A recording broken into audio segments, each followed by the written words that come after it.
નમસ્કાર મિત્રો, જય હિન્દ। હું છું ડીને ચૌધરી। ફરી એકવાર આપ સર્વેનું સ્વાગત છે આપ સૌની સહિયારી યુટ્યુબ ચેનલ ડીઆર ગુજરાતીમાં। તો મિત્રો, આ વિડીયોની અંદર આપણે ખાસ વાત કરીશું નવી જ્ઞાન સહાયક ભરતી 2025ની ખાસ અગત્યની જાહેરાત આવી ગઈ છે, જેનો પગાર ધોરણ 21 રૂપિયા માસિક ફિક્સ વેતન રહેવાપાત્ર હશે અને વયમર્યાદાની વાત કરવામાં આવે તો 40 વર્ષ સુધીના તમામ લોકો આની અંદર ફોર્મ ભરી શકશે।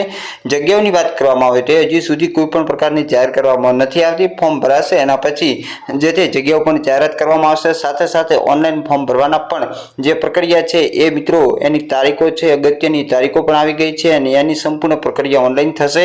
તો ફોર્મ કેવી રીતે ભરવું, કઈ વેબસાઇટ ઉપર ભરવું, સાથે સાથે છેલ્લી તારીખ કઈ છે, જેવી સંપૂર્ણ વિગતો મેળવશો આ વિડીયોની અંદર। તો વિડીયો છેલ્લે સુધી જોતા રહેજો। ચેનલ પર ન હોય તો સબસ્ક્રાઇબ કરી બેલ આઇકન પ્રેસ કરી દો, એટલે આપણી ચેનલના નવા વિડીયોની નોટિફિકેશન મળતી રહે। અને ટેલિગ્રામ અને જે વોટ્સઅપ ગ્રુપ જોઈન ના કર્યું તો લિંક નીચે ડિસ્ક્રિપ્શન બોક્સમાં આપેલી છે, ત્યાંથી એડ થઈ શકો છો।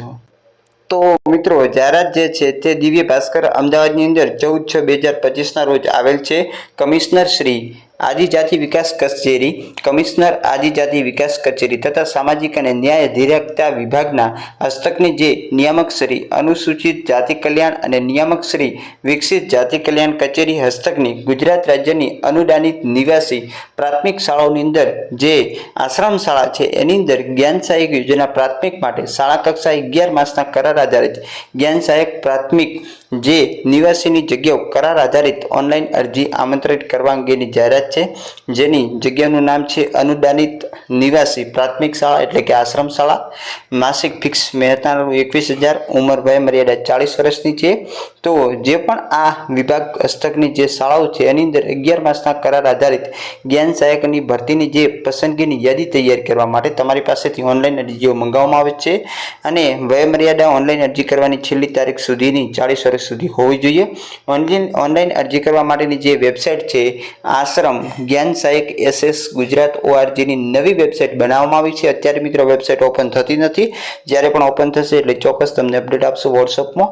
અને આ વેબસાઇટ ઉપર તમારે ઓનલાઈન ફોર્મ ભરવાનું છે। અરજી કરતા પહેલા વેબસાઇટ ઉપર તમામ જે જગ્યાઓ માટેની જે સૂચના, લાયકાત, વયમર્યાદા, નિમણૂકનો પડકાર, મહેનતાણા જેવી બધી સૂચનાઓ વાંચી લેવાની છે।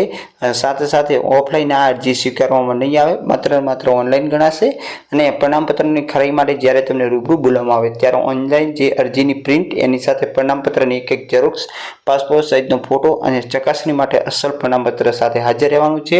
ફોર્મ ભરવાની જે શરૂઆત ક્યારે થશે તો ખાસ ઓનલાઈન જે અરજી કરવાની શરૂઆત 18/6/2025ના 14 કલાકથી શરૂ થઈ જશે અને છેલ્લી તારીખ છે 25/6/2025ના રાત્રે 12 કલાક સુધી તમે ઓનલાઈન ફોર્મ ભરી શકશો। જે ખાસ તારીખ અગત્યની છે। ગુજરાત શાળા શિક્ષણ પરિષદ ગાંધીનગર દ્વારા જે મિત્રો જાહેરાત કરવામાં આવી છે એના વિશેની સંપૂર્ણ અન્ય જે માહિતી વેબસાઇટ ઉપર મૂકવામાં આવશે ત્યારે ચોક્કસ વિડીયો દ્વારા તમને માહિતી આપશું। તો જે પણ મિત્રોએ ખાસ આની અંદર જે ટેટની પરીક્ષા લેવાતી હોય એ મિત્રો પાસ હોવી જોઈએ તો જ તમે ફોર્મ ભરી શકશો। ફરી મળીશું નવી અપડેટ સાથે, ત્યાં સુધી જય ભારત। Thanks for watching.